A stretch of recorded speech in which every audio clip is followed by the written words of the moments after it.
you about planners and organising.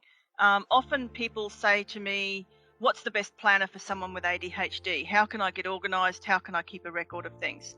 Unfortunately, the best answer to that is the best planner for someone with ADHD is the planner that you'll use. And that's going to be different for just about everyone, or it can be different for just about everyone. So to the best of my knowledge, there is no one planner that is perfect for people with ADHD, but if there is and you find one, please let me know. It's a matter of working out what planner you're going to use. To work that out, you need to know several things. You need to know your own preferences and the way you work. You need to know how you take in information, not necessarily in a huge amount of detail. You don't have to do lots of studies or anything, but just have a knowledge of whether you prefer to listen to things, whether you prefer to see them on the board. Some of us know what our processing modalities are, but for others it might just be what's worked in the past, what's useful. In addition to that, you need to take into account what Russell Barkley calls intervening at the point of performance. So if you're going to use a planner or something to help you keep organised, you need to find something that will be available to you when you need it.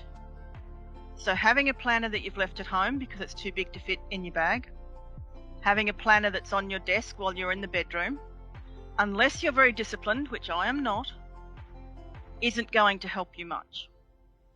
So finding a planner that's going to be available to you where you are, when you need it, and the one that gives you the information in a way that you're likely to take it in and act on it.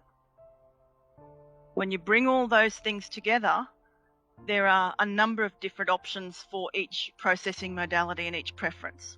You may have a paper diary with a small satellite.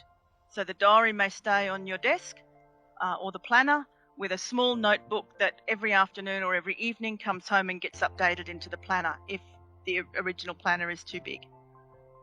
It might be that you use technology and you might set yourself reminders on your phone or use the calendar on your phone and quite effectively do that planning that way.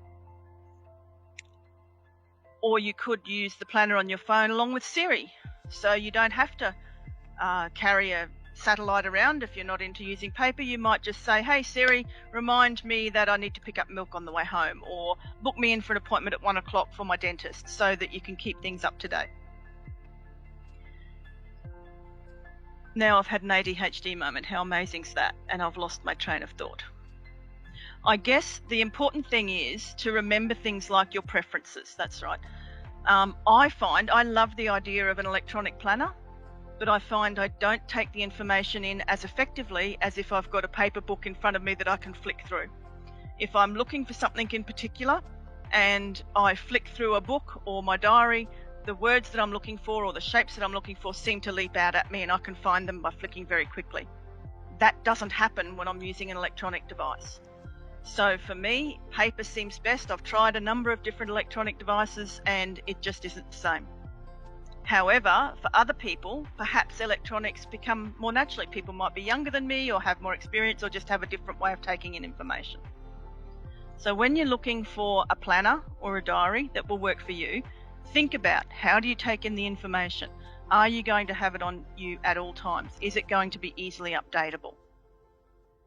And then start making decisions. You may need to try a few, but then make decisions about what planner is going to work best for you to manage your time and your ADHD.